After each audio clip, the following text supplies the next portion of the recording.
Meus irmãos, que a graça e a paz do nosso Senhor e Salvador Jesus Cristo seja com a sua vida nesta noite.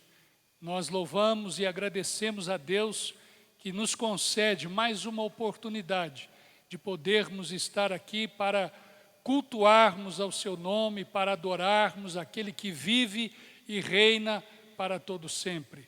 Esta noite é uma noite sobretudo especial, quando nós estamos aqui para celebrarmos, para memorizarmos aquilo que Jesus realizou por nós na cruz do Calvário, a sua morte, o seu sacrifício em favor dos nossos pecados para a nossa salvação.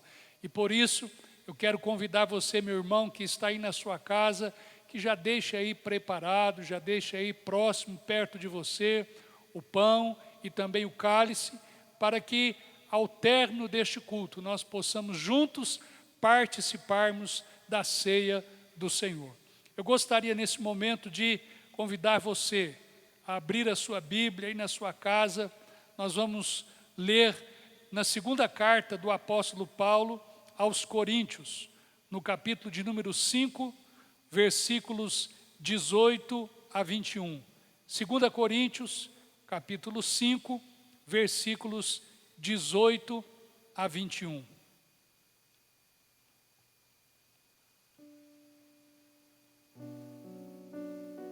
Ora, tudo isto provém de Deus, que nos reconciliou consigo mesmo, por meio de Cristo, e nos deu o ministério da reconciliação, a saber, que Deus estava em Cristo, reconciliando consigo o mundo, não imputando aos homens as suas transgressões, e nos confiou a palavra da reconciliação.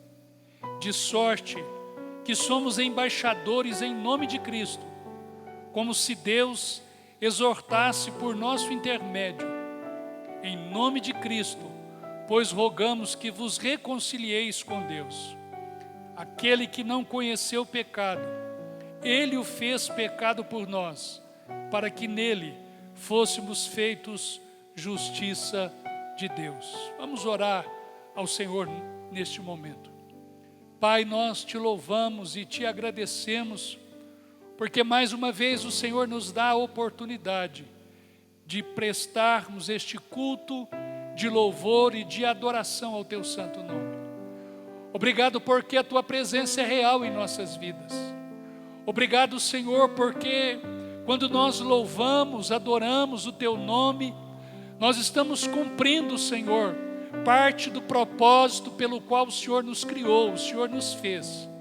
E agora, neste momento em que nós lemos a tua palavra, nós te rogamos que em nome de Jesus, o Senhor possa falar ao nosso coração, que o Senhor possa ministrar uma vez mais as nossas vidas. Senhor, nós temos fome, nós temos sede por Ti, pela Tua palavra, porque é através dela, Senhor, que nós somos fortalecidos espiritualmente. É através da Tua palavra que nós alcançamos cada dia mais a compreensão e o entendimento da vontade e do propósito do Senhor para conosco. E por isso eu te peço, ó Deus, em nome de Jesus, fala ao coração de cada um daqueles que neste momento estão ouvindo a Tua palavra, que o Teu Espírito Santo possa tocar, possa ministrar o mais profundo das nossas vidas, pois assim nós oramos a Ti agradecidos e fazemos em o nome de Jesus. Amém. Meus queridos e amados irmãos, ao introduzirmos esta mensagem nesta noite, eu gostaria de fazer 3 considerações fundamentais com os irmãos. A primeira consideração é que Deus criou o homem perfeito, isto é uma verdade. Segunda consideração, o homem pecou contra Deus, isto também é uma outra verdade. E a terceira consideração, o pecado, ele faz separação entre nós e Deus. E isto também é uma grande verdade. O profeta Isaías, no capítulo de número 59, ele diz que os nossos pecados fazem separação entre nós e o nosso Deus. Há uma barreira entre o homem e Deus, pois Deus é santo. Abacuque, lá no capítulo 1, no versículo 13, ele diz: os teus olhos são puros demais para olhar o mal. Diante de tais considerações, nós concluímos que a nossa maior necessidade é de nos reconciliarmos com Deus. Deus, Ele é a fonte da vida, e por isso nada neste mundo, nada nesta vida é capaz de nos satisfazer plenamente, a não ser a presença de Deus. A presença de Deus satisfaz as nossas vidas. A presença de Deus completa o nosso ser. A presença de Deus, ela traz o real significado, o real sentido para as nossas vidas. Deus nos criou para Ele, e a não ser que nós nos voltemos para Ele, a nossa vida jamais terá sentido. E o texto lido nesta noite, ele fala justamente sobre o ministério da reconciliação. É sobre este assunto, é sobre este tema que nós queremos compartilhar com os irmãos nessa noite, o ministério da reconciliação. E esse texto traz aos nossos corações, da parte de Deus, uma mensagem de esperança, uma mensagem de consolo e também uma mensagem de salvação. A primeira coisa que, ao voltarmos os nossos olhos para o texto em que nós acabamos de ler, a primeira coisa que nós vamos encontrar é que a reconciliação, ela é uma necessidade inegável. Não tem como negar, não tem como discutir, não tem como, de alguma maneira, considerar que a reconciliação não seja de fato algo importante e necessário na vida de todo ser humano. Nós, eu e você, precisamos ser reconciliados com Deus. Diz 2 Coríntios capítulo 5, versículo 19, na parte a saber que Deus estava em Cristo reconciliando consigo o mundo. Primeiro ponto que nós precisamos entender é que nós precisamos ser reconciliados com Deus, porque nós somos pecadores. Todo ser humano é pecador. Se olharmos para o versículo, Paulo está dizendo que Deus estava em Cristo reconciliando consigo o mundo, reconciliando consigo todos os homens, reconciliando consigo toda a humanidade. Por quê? Porque esta é uma necessidade universal, é uma necessidade que envolve, é uma necessidade que faz parte da vida de todo ser humano. O mundo precisa ser reconciliado. Não existe nenhuma pessoa, por demais piedosa, por mais virtuosa e por mais religiosa que seja, que possa dizer que está bem com Deus, que possa dizer que Deus olhou para ela e Deus disse que ela não tem nenhum pecado, não tem nenhuma falha, Deus não viu nela nenhum erro. Na verdade, nós pecamos contra Deus de várias maneiras. Nós pecamos por palavras, pecamos por pensamentos, nós pecamos por atitude e pecamos também por omissão, por deixarmos de fazer aquilo que é certo, aquilo que é correto, aquilo que nos é instruído e nos é ensinado por Deus através da sua palavra. Quando nós olhamos para aquilo que o apóstolo Paulo nos diz lá em Romanos, no capítulo 3, no versículo de número 23, ele diz: porque todos pecaram e destituídos estão da glória de Deus. O que isto significa? É como se o apóstolo Paulo estivesse dizendo para mim e para você que todo ser humano sobre a face da terra, todos os que já existiram, todos os que existem e todos aqueles que haverão de existir, todos estes são pecadores. E por conta do pecado, nós fomos afastados, nós fomos separados, nós fomos distanciados da presença gloriosa de Deus. E nós olhamos para isso desde o início, no Jardim do Éden, quando os nossos pais pecaram, Adão e Eva, eles foram expulsos do Jardim do Éden, eles perderam aquela presença gloriosa, presença de Deus. A palavra de Deus também nos diz que não há nenhum justo.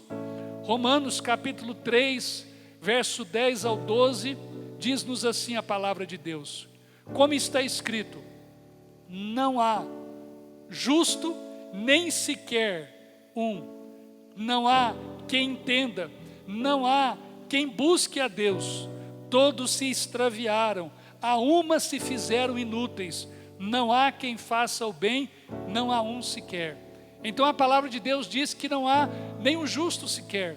A palavra de Deus nos afirma que todos pecaram e assim destituídos estão da presença de Deus. Por isso, nós precisamos ser reconciliados com Deus, porque temos naturalmente um coração inclinado para o mal e não para Deus. Este é o coração do ser humano.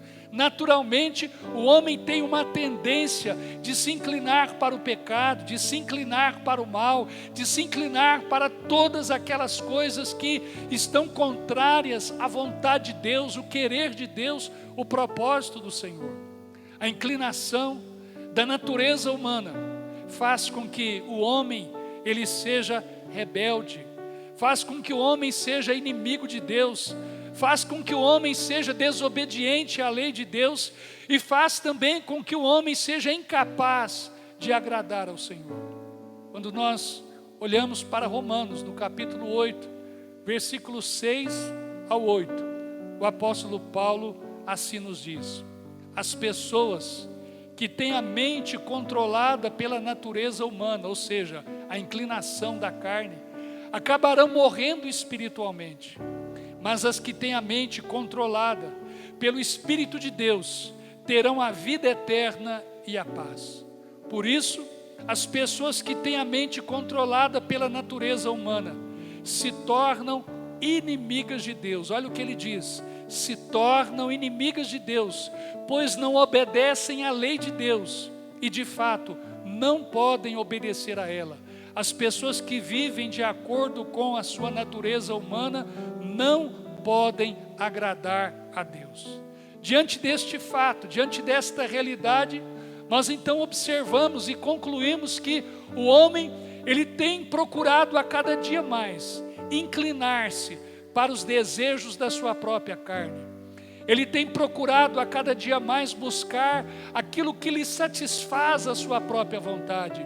E à medida que o homem se envereda, à medida que o homem se embreia por este caminho, ele tem a cada dia mais distanciado, afastado de Deus, ele tem se tornado inimigo do Senhor, ele tem encontrado uma dificuldade de se sujeitar à lei de Deus e, consequentemente, agradar aquele que o criou. O nosso coração, muitas vezes, ele anseia por aquilo que é contrário à vontade de Deus. Certa feita, Jesus ali diante daquela multidão que estava à sua volta, ele proferiu as seguintes palavras: contudo, não quereis vir a mim para terdes vida. Está registrado lá em João, versículo 40 do capítulo 5, aonde Jesus diz: vocês não querem vir a mim para ter vida. Isso já nos ilustra, isto já nos demonstra que não é de hoje, mas desde tempos mais remotos, o homem muitas vezes ele não tinha o desejo, a vontade, o querer, a disposição de ir até o Senhor. Muitos preferem, muitos escolhem viver na escuridão do pecado. João no capítulo 3 do versículo 19, e a condenação é esta, que a luz veio ao mundo, e os homens amaram mais as trevas do que a luz, porque as suas obras eram más, porque todo aquele que faz o mal aborrece a luz e não vem para a luz, para que as suas obras não sejam reprovadas. Veja o que a palavra de Deus nos afirma, veja aquilo que Jesus nos disse, que os homens muitas vezes eles amam muito mais as trevas, eles se dedicam muito mais àquelas coisas que satisfazem a sua carne, mas que são impossíveis de satisfazer a sua alma, são impossíveis de satisfazer o seu espírito. Muitas vezes, ao tomar este rumo, ao tomar esta direção, eles fazem isto porque não querem vir para a luz, porque a luz, ela vai revelar, a luz vai mostrar tudo aquilo de errado que muitas vezes nós temos feito. E por isso, muitas vezes, as pessoas preferem andar nas trevas, preferem viver na escuridão do pecado, preferem não ir até a presença de Jesus, que é a luz. Quando Jesus olha para a cidade de Jerusalém, aquela cidade religiosa, cidade tomada pelos fariseus, pelos escribas, pelos sacerdotes, nós vamos ver que, apesar de toda a religiosidade que havia naquela cidade, Jesus também profere uma palavra que nos mostra qual era a condição espiritual daqueles que ali estavam. Está registrado lá em Lucas, no capítulo 13, no versículo 34, quando Jesus diz: Jerusalém, Jerusalém, que mata os profetas, apedreja os mensageiros que Deus lhe manda. Quantas vezes eu quis abraçar todo o seu povo, assim como a galinha ajunta os seus pintinhos debaixo das suas asas, mas vocês não quiseram. Mais uma vez, nós vemos a afirmação de Jesus, mostrando muitas vezes que a inclinação do coração do homem é uma inclinação que leva o homem a não querer Deus, é uma inclinação que leva o homem a rejeitar Deus, rejeitar as suas ofertas, rejeitar os seus planos, rejeitar os seus propósitos. Por isso, sendo assim, nós vamos observar algo interessante no segundo ponto dessa mensagem, que a reconciliação é uma iniciativa de Deus. Jamais poderia ser uma iniciativa do homem, porque o homem ele é inclinado para a carne, o homem é inclinado para o pecado, o homem muitas vezes ama mais as trevas do que a luz, mas diz a palavra de Deus no versículo 18, 2 Coríntios 5,18, na parte A: tudo isto provém de Deus, que nos reconciliou consigo mesmo. Devido ao pecado, à resistência, à indiferença humana, o apóstolo Paulo, ele deixa claro que a reconciliação é uma iniciativa divina. A reconciliação não é uma iniciativa humana. Deus, ele é o autor da reconciliação. Isso significa que Deus nos ama não por causa dos nossos méritos, mas Deus nos ama apesar do nosso desmerecimento. Precisamos entender, precisamos compreender, precisamos avaliar o grande amor que Deus tem para conosco ao tomar a iniciativa da reconciliação. Deus ama você, Deus ama a mim, apesar de todo o nosso desmerecimento, apesar de não sermos merecedores, mas Ele a si mesmo nos ama. O amor de Deus por nós não está fundamentado em quem nós somos, porque eu e você somos pecadores. O amor de Deus não está fundamentado em quem somos, mas o amor de Deus está fundamentado em quem Ele é, porque Ele é amor, diz a sua palavra. Louvado seja o nome do Senhor. Deus, Ele tomou a iniciativa da reconciliação. O ofendido procurou o ofensor. E é interessante notarmos que, como falamos inicialmente, o pecado, ele se torna uma barreira que nos separa de Deus. Mas Deus, Ele rompe a barreira que nos separava dEle. Que coisa maravilhosa, que coisa extraordinária. Deus não desiste de nós.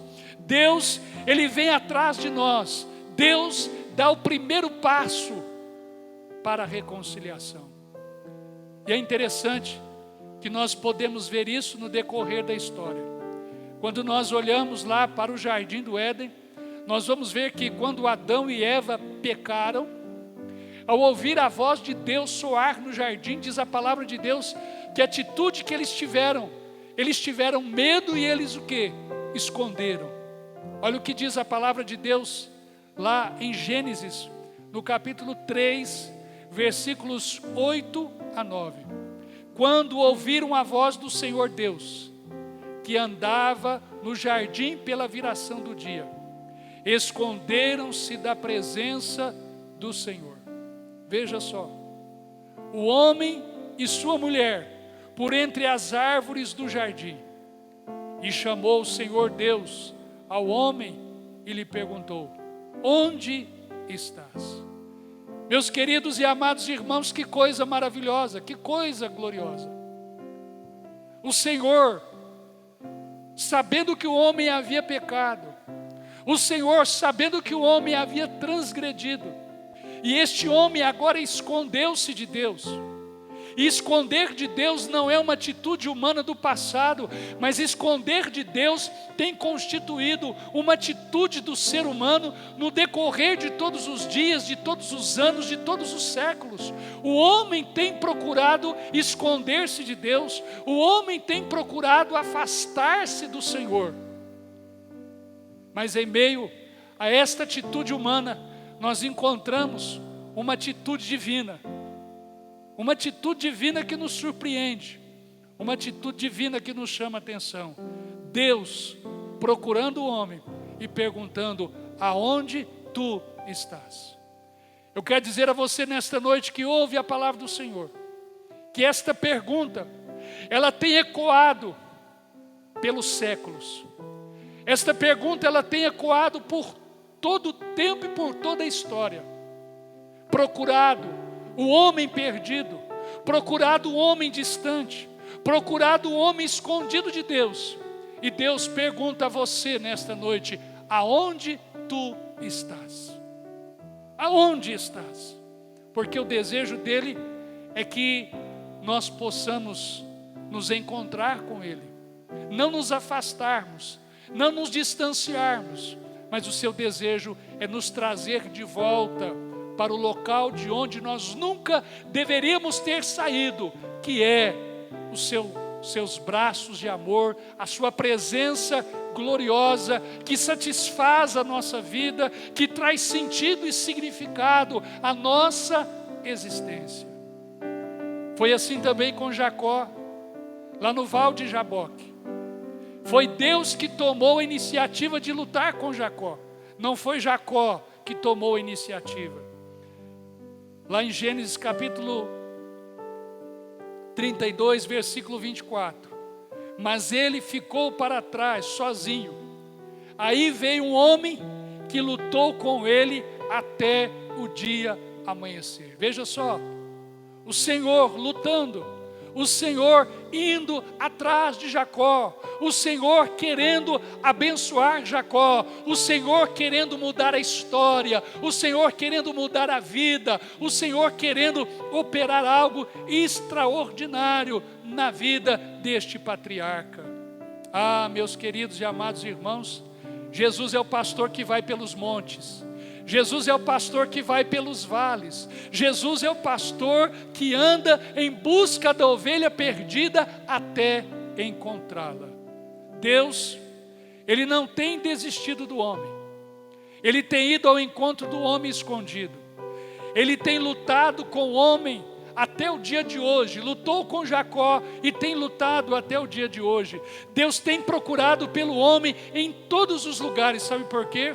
Porque o desejo de Deus é nos salvar, o desejo de Deus é nos perdoar, o desejo de Deus é nos restaurar, o desejo de Deus é de nos reconciliar com Ele novamente.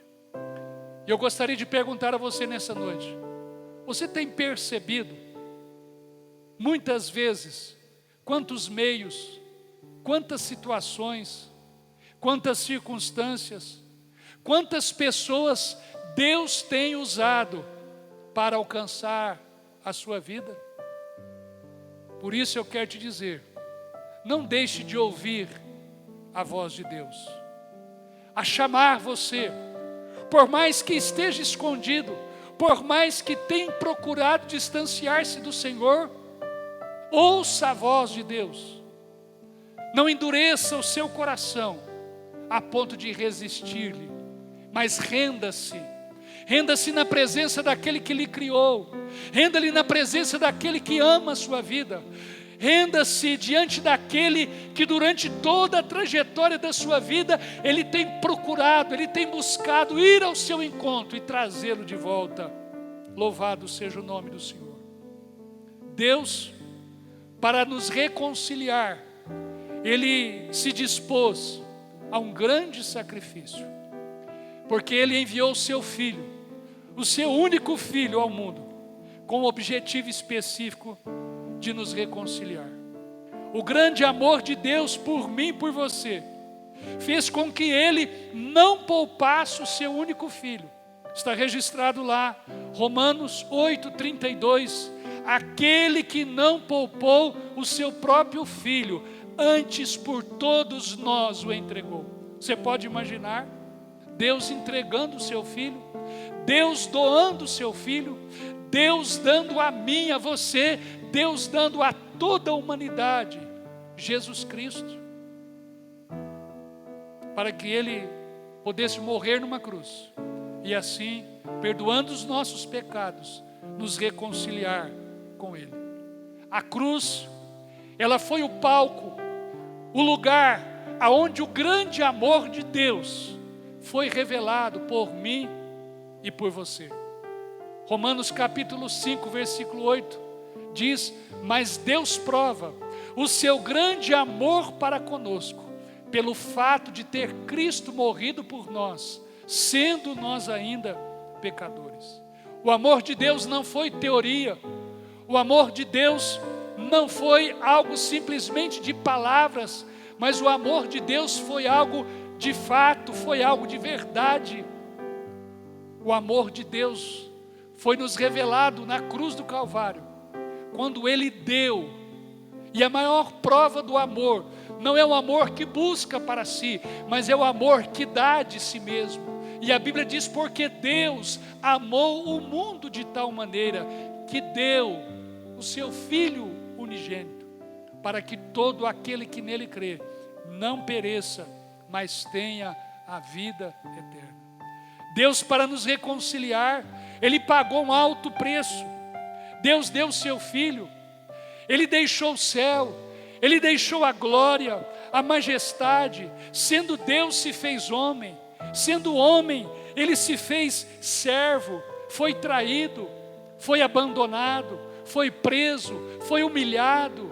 O nosso Jesus, Ele foi cuspido, Ele foi esbofeteado, Ele foi escarnecido de todos, Ele foi despido publicamente, Ele sofreu, Ele foi julgado injustamente, Ele recebeu uma coroa de espinhos, Ele foi crucificado, Ele derramou o seu sangue inocente, para que eu e você pudéssemos ser perdoados de todos os nossos pecados, para que a inimizade que havia entre eu e você pudesse ser desfeita, e nós fôssemos então reconciliados com Deus. Deus, para nos reconciliar, pagou um preço alto, a ponto de ter que ouvir o grito de desamparo de Jesus. Imagina a cena, imagina aquela cena no Calvário, naquela tarde, aonde o céu escureceu, aonde a terra tremeu, aonde as rochas se fenderam, e no meio de todo aquele acontecimento, Jesus diz: Eli, Eli, lama sabachthani, Deus meu, por que me desamparaste? Está registrado lá em Mateus capítulo 27, versículo 46. Jesus, Ele dá o seu grito devido ao desamparo do Pai, porque naquele momento Jesus, Ele era o representante da raça humana pecaminosa. Naquele momento Jesus se identificou com o pecado, naquele momento Jesus se identificou com o pecador, porque todos os nossos pecados recaíram sobre Ele. a reconciliação do homem com Deus, ela é também algo festejada nos céus. Lá no livro de Lucas, no capítulo 15, versículo 10, a palavra de Deus nos diz: assim vos digo, que há grande alegria diante dos anjos de Deus, por um pecador que se arrepende. Há uma grande alegria, há uma grande festa, há um grande júbilo, há um grande contentamento nos céus, quando um homem que está na condição de inimigo de Deus, através do arrependimento, através da fé em Jesus Cristo, este homem, ele é reconciliado. Louvado seja o nome do Senhor. Mas no terceiro ponto desta mensagem nesta noite, nós vimos que, no primeiro ponto, que a reconciliação, ela é uma necessidade inegável. O segundo, nós vimos que a reconciliação é uma iniciativa de Deus. E nós vamos ver agora no ponto 3, que Cristo, Ele é o agente. Cristo é o responsável pela reconciliação. Está registrado lá em 2 Coríntios, no capítulo 5, no versículo 18 e 19. Veja só: ora, tudo isto provém de Deus, que nos reconciliou consigo mesmo por meio de Cristo. Veja o que a Bíblia diz: Deus nos reconciliou por meio de Cristo e nos deu o ministério da reconciliação, a saber, Deus estava em Cristo reconciliando consigo o mundo, não imputando aos homens as suas transgressões, e a nós confiou a palavra da reconciliação. Deus, Ele é o elo que nos une novamente a Deus. Cristo, Ele é o caminho que nos conduz de volta ao Pai. Jesus disse: eu sou o caminho, a verdade e a vida. Ninguém vem ao Pai senão por mim. Jesus é este elo que nos coloca novamente em contato com o Pai. Jesus é o caminho, porque havia um grande abismo, havia uma grande separação entre nós e Deus, e agora Jesus se torna o caminho, Jesus se torna a ponte, o meio pelo qual eu e você podemos vencer o abismo da separação e chegarmos novamente a Deus e desfrutarmos da reconciliação com Ele. Louvado seja o nome do Senhor. Qual é a base dessa reconciliação? Poderíamos perguntar, qual é o fundamento? Deus, Ele não faz com o homem um acordo temporário, sem tratar da causa, sem tratar da raiz do problema. Ele quer realizar uma reconciliação permanente. Ele quer que nos aproximemos dEle, que tenhamos paz com Ele, que tenhamos alegria nele, que desfrutemos de uma vida plena nele. Mas de que maneira Ele faz isso? Diz, versículo 19, a saber, Deus estava em Cristo, por meio de Cristo, reconciliando consigo o mundo, não imputando aos homens as suas transgressões. Eu queria que você prestasse atenção nisso que Paulo está dizendo: não imputando aos homens as suas transgressões. Esta palavra imputar significa não colocar na conta de, ou seja, Deus não colocou a nossa dívida em nossa conta. Ao nos reconciliar por meio de Cristo, Ele não coloca a nossa dívida na nossa conta própria. Porém, você poderia me perguntar: que dívida é essa, pastor? Qual é o tamanho desta dívida? Eu quero só lembrar de você, quando Jesus, lá em Mateus capítulo 6, Ele nos ensina a orar, Ele também nos ensina dizendo: perdoa as nossas dívidas. Quais são essas dívidas? Qual é o tamanho da nossa dívida? Jesus, quando Ele quis ilustrar o tamanho da nossa dívida, Ele contou a parábola do credor incompassivo. E na parábola do credor incompassivo, Jesus nos fala de um servo que devia 10.000 talentos ao seu senhor. Aqui Jesus usa uma figura de linguagem chamada hipérbole, com o propósito de mostrar que a nossa dívida, ela era impagável. Só para que você tenha uma noção, se nós pegarmos o talento e formos transferir isso para uma medida de peso, nós vamos chegar à conclusão que 10.000 talentos equivale a 343 mil quilos de ouro. Esta era a dívida do servo para com o seu senhor. E para pagar uma dívida dessa, este servo teria que trabalhar 164 mil anos. Ou seja, Jesus está contando esta parábola para nos mostrar que a nossa dívida, ela era impossível de ser quitada por nós mesmos. Uma vida inteira não seria suficiente. Os recursos inteiros acumulados, por maior que fossem, seriam incapazes. Algo impagável. Um só pecado meu e seu seria o suficiente para irmos para o inferno. Mas veja o que Paulo diz: Deus não imputou aos homens. Deus não imputou aos homens as suas transgressões. Mas agora surge a pergunta: se Deus é justo, se Deus é correto em tudo que Ele faz, em tudo que Ele realiza, Ele não poderia ignorar o pecado do homem, Ele não poderia fazer vistas grossas diante do pecado do homem. Então, o que Ele fez com esta dívida? Deus colocou a nossa dívida na conta de Cristo. Deus colocou a sua dívida, Deus colocou a minha dívida, Deus colocou a dívida do mundo, Ele transferiu para Jesus.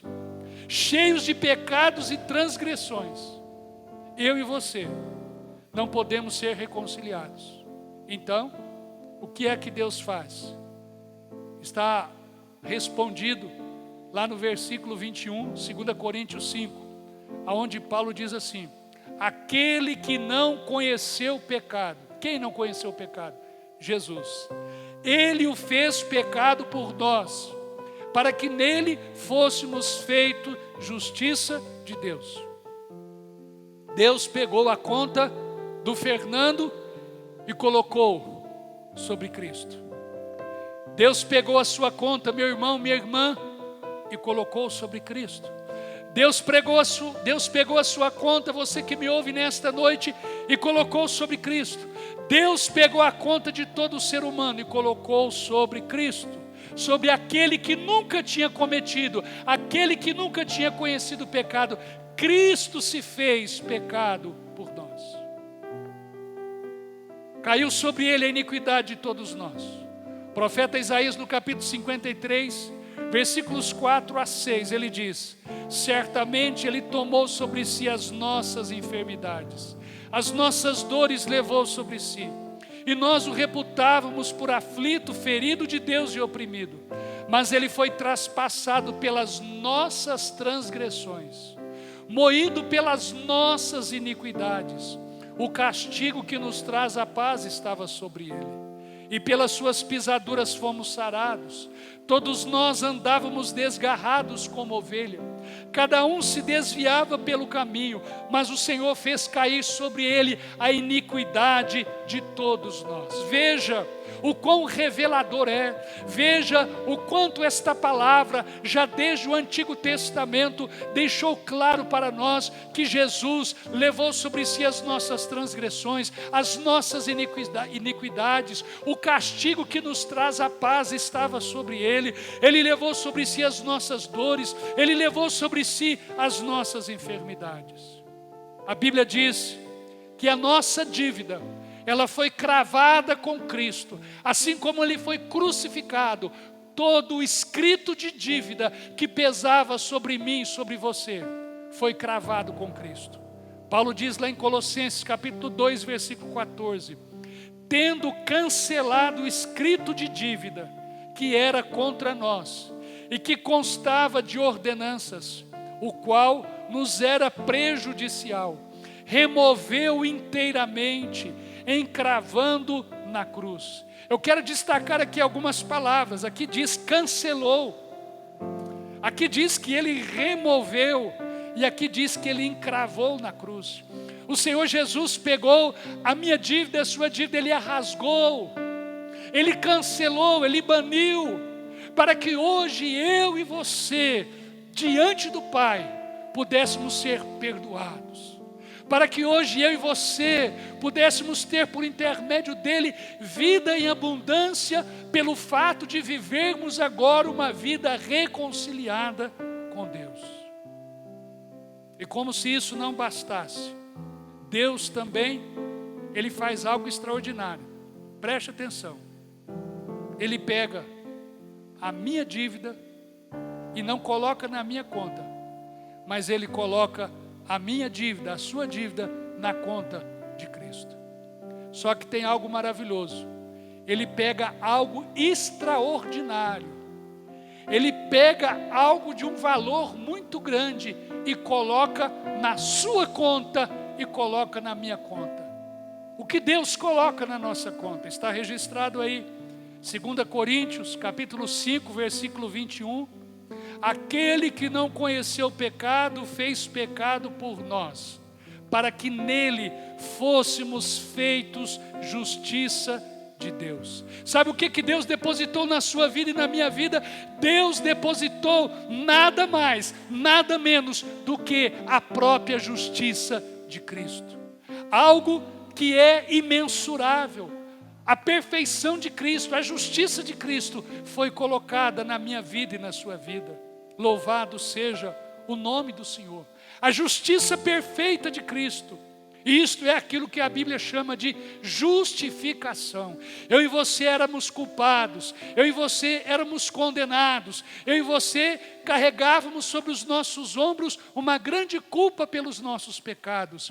Mas a partir do momento que Jesus na cruz do Calvário, ele leva, ele carrega sobre si mesmo as suas transgressões, as minhas transgressões, no momento que ele leva sobre si os pecados de todo o mundo, ele então nos justifica, ele então nos torna novamente aceitos.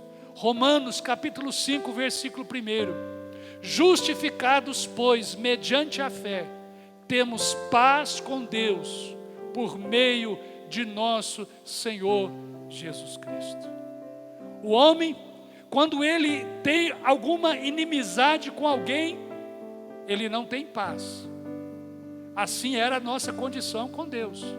O pecado tira a nossa paz com Deus. O pecado nos separa de Deus. Mas uma vez que somos reconciliados, uma vez que somos justificados, a palavra de Deus nos diz que agora nós temos paz com Deus. Por meio de quem? Por meio de Cristo. Cristo que nos reconciliou. Cristo que carregou as nossas transgressões, as nossas iniquidades, as nossas culpas. A justificação é um ato de Deus em nosso favor. Nossa ficha diante de Deus, ela está limpa pelo fato de ter Cristo morrido por nós, perdoando os nossos pecados e nos reconciliando com Deus. E em quarto e último lugar, Deus agora nos nomeia embaixadores da reconciliação. 2 Coríntios capítulo 5, versículo 20, de sorte que somos embaixadores em nome de Cristo, como se Deus exortasse por nosso intermédio, em nome de Cristo, pois rogamos que vos reconcilieis com Deus. Aqueles que um dia foram reconciliados com o Senhor, eles agora são colocados por Deus como representantes de Deus. Eles agora são oficiais da parte de Deus, enviados por Deus, para levar a este mundo uma mensagem de reconciliação, para exercerem diante deste mundo um serviço, um ministério de reconciliação. E Paulo aqui está dizendo, é como se Deus rogasse ao mundo por seu intermédio, por meu intermédio. É como se Deus clamasse ao mundo para que o mundo se reconciliasse com Ele. Meu irmão, minha irmã, eu e você temos esta grande responsabilidade. Eu e você temos este grande privilégio de não apenas sermos alcançados pela reconciliação, mas de fazermos parte do ministério da reconciliação, sendo embaixadores da parte de Cristo, na nossa família, no nosso trabalho, no nosso bairro, na nossa rua, na nossa vizinhança, na escola, por todos os lugares aonde nós estivermos. Cristo clama, Cristo roga através da sua vida e através da minha vida, roga para que o mundo, para que as pessoas se reconciliem com Ele. Louvado seja o nome do Senhor. Eu gostaria neste momento, caminhando para o encerramento desta mensagem, dizer para você que lá na cruz do Calvário, Jesus Cristo disse, tudo está consumado, tudo está feito, tudo está realizado. Como assim? Quero recapitular com você.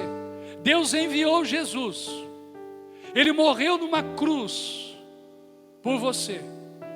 Ele não colocou a sua dívida na sua conta, mas a sua dívida, ela foi colocada na conta de Jesus. E por isso, hoje, neste exato momento, é o dia oportuno para a salvação.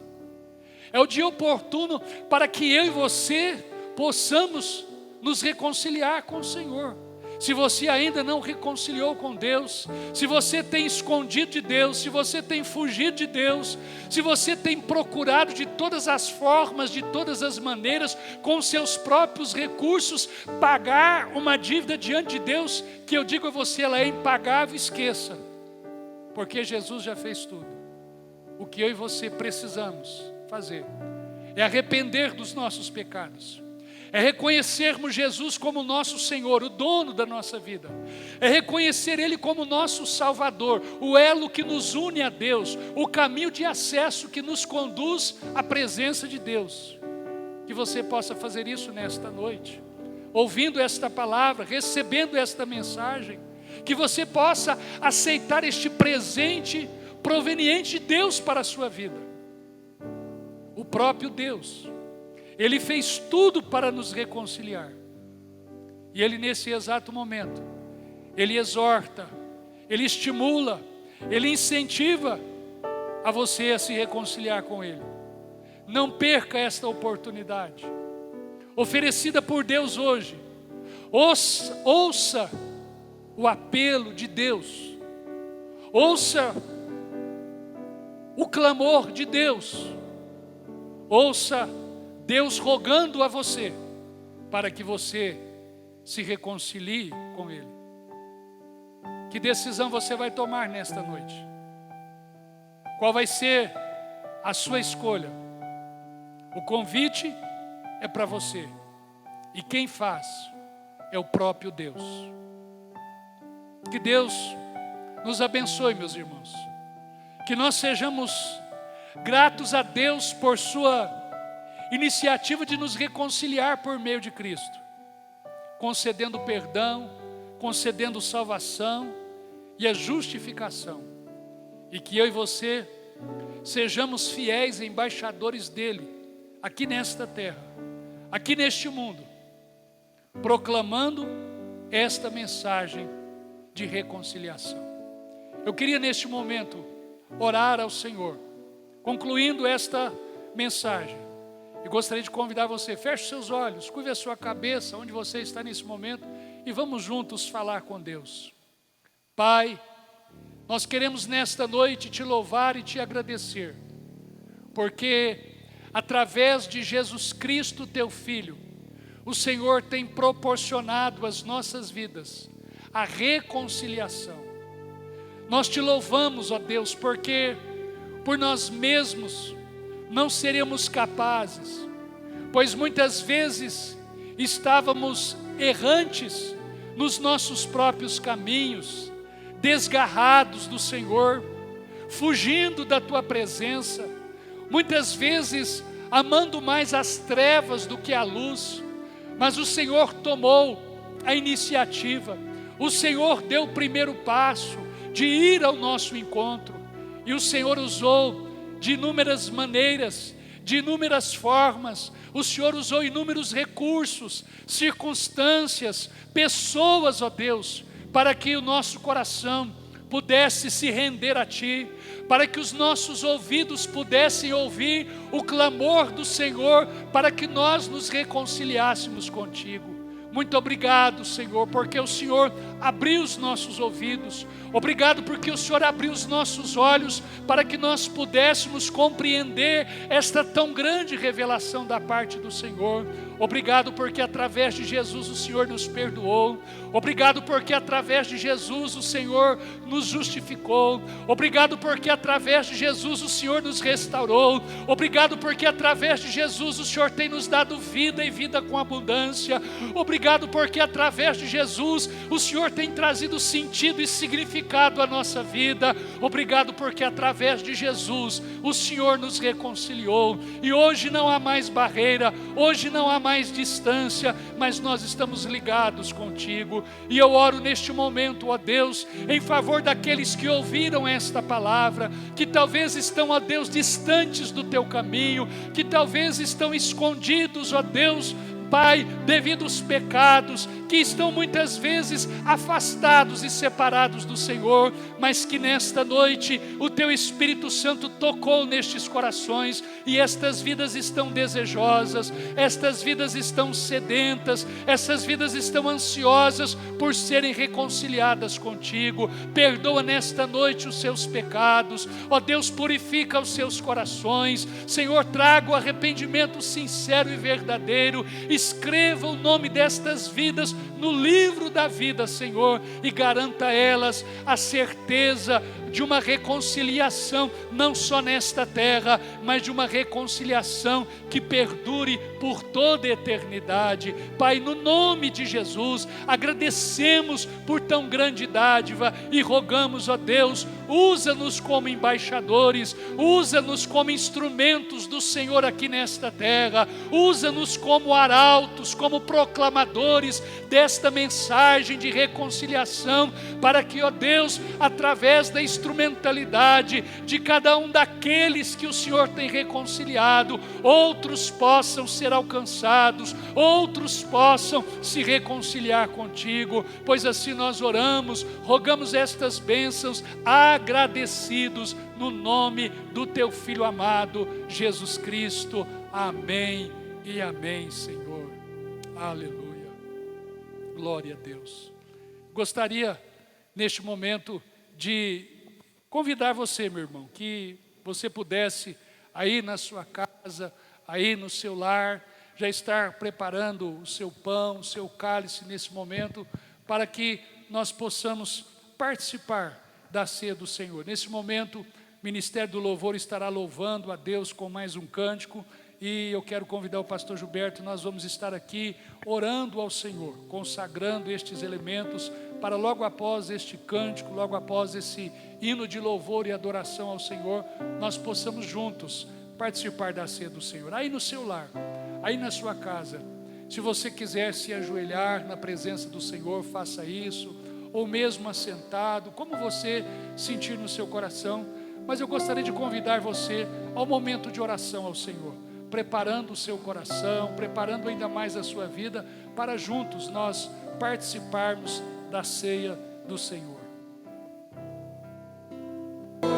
Eterno amor e redenção,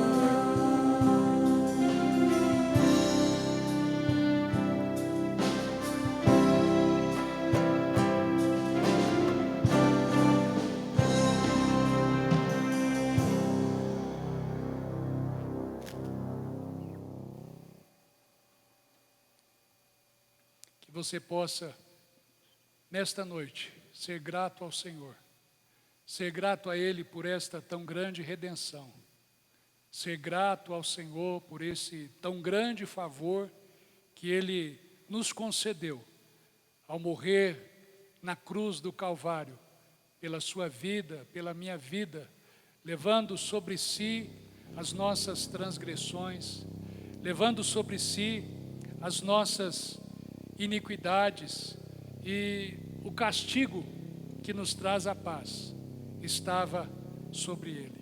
Nesse momento eu quero convidar você a participarmos em memória, em lembrança de todo o benefício, de todo o favor que o Senhor realizou por nós ali na cruz do Calvário. A palavra do Senhor nos diz que o Senhor Jesus, na noite em que ele foi traído, ele tomou o pão, ele o abençoou, partiu e deu aos seus discípulos dizendo: tomai, comei, isto é o meu corpo que é dado por vós, fazei isto em memória de mim. Coma deste pão, meu irmão, minha irmã, e ao comermos deste pão, vamos juntos memorizarmos aquilo que Jesus fez, entregando o seu corpo no Calvário por mim e por você.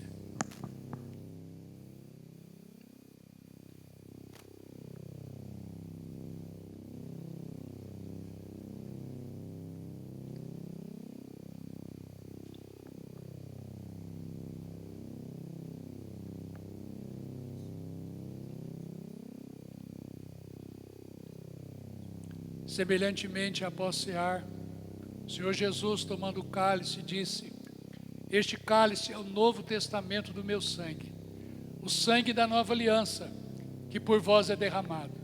Bebei dele todos, disse o Senhor, fazei isto em memória de mim. Beba deste cálice, meu irmão, minha irmã, e ao fazermos isto, mais uma vez, possamos memorizar o sangue de Jesus Cristo, vertido na cruz do Calvário, o sangue que nos limpa, que nos purifica de todo o pecado.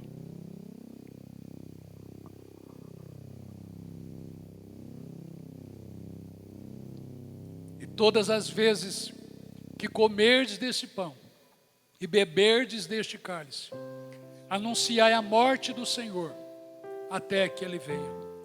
Nós vamos ter mais uma oração nesse momento e eu convido o pastor Gilberto.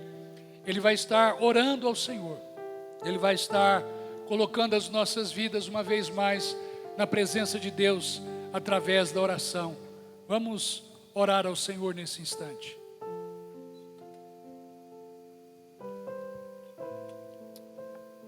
Aleluia, Deus. Pai, nós queremos, Deus, neste momento, render toda a honra, toda a glória, todo o louvor. Pelo que o Senhor tem feito, Deus, as nossas vidas. Aleluia, Jesus. Pela Tua palavra, Pai, que nesta noite foi nos ensinada a vinda do Senhor. Aprendemos, Pai, que nós somos embaixadores da reconciliação. É verdade, Pai. E este privilégio o Senhor tem nos concedido, Deus, de estarmos servindo ao Senhor desta maneira. Amém. Obrigado, Deus, porque a Tua palavra é viva e verdadeira. Glória a Deus. E que nessa noite, Deus, ela possa ter alcançado os nossos corações. Amém, Senhor. Como a semente, Deus, lançada na terra. Ela possa, Deus, germinar, Amém. crescer Aleluia. e produzir frutos que hão de acompanhar, Deus, as nossas vidas para a eternidade junto com o Senhor. Amém, Senhor. Pai, que a palavra nesta noite, Deus, que foi nos ensinada, Deus, possa nos levar, Pai, a compreender e a ver o Teu grande amor por nós. Amém. E como o Senhor tem nos amado, Deus, Glória a Deus. e tem cuidado das nossas vidas. Obrigado, Deus, pela ceia do Senhor. Obrigado, Deus, por nesta noite poder memorizar tão grande amor Graças pelas te nossas damos, vidas, Senhor. Jesus. Amor incomparável. Muito obrigado, Deus. Assim nós te exaltamos, te bendizemos em nome de Cristo Jesus. Amém e amém, Senhor. Amém, Pai. Amém.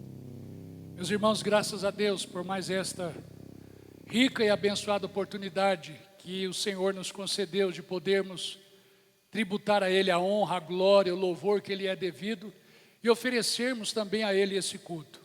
Esse culto que para nós é revestido de um significado todo especial quando nós cumprimos aquela ordenança deixada por Jesus e nós nos lembramos de uma maneira toda especial do sacrifício vicário, substitutivo de Jesus ali no Calvário, morrendo em meu lugar, morrendo em seu lugar.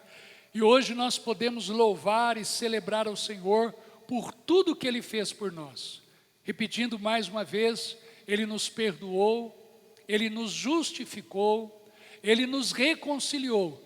E através dele nós temos tido a oportunidade de termos uma vida abundante, de termos uma vida plena na sua presença. E por isso eu quero me despedir dos irmãos nessa noite, dizendo que o Senhor continue abençoando a sua vida, que o Senhor continue abençoando o seu lar, que você tenha aí uma semana ricamente abençoada por Deus, que você desfrute nesta semana de todos os benefícios desta reconciliação e não se esqueça que você é um embaixador. Não se esqueça que neste mundo em que nós temos vivido, em meio a tantas notícias, muitas vezes não boas, não agradáveis aos nossos ouvidos, eu e você somos incumbidos da parte de Deus de levarmos uma boa nova, de levarmos uma boa notícia de salvação, que é a proclamação de Deus que quer que todos os homens se reconciliem com Ele. Que o Senhor te abençoe, que o Senhor esteja com você no decorrer desta semana. Vamos nesse momento impetrar a bênção do Senhor. E que o grande amor de Deus, o nosso Pai, que a graça salvadora e redentora de Jesus Cristo, o seu Filho, que a comunhão, que as consolações e a presença habitadora do Espírito Santo permaneça sobre a sua vida, hoje e para todo o sempre. Amém. Deus abençoe você.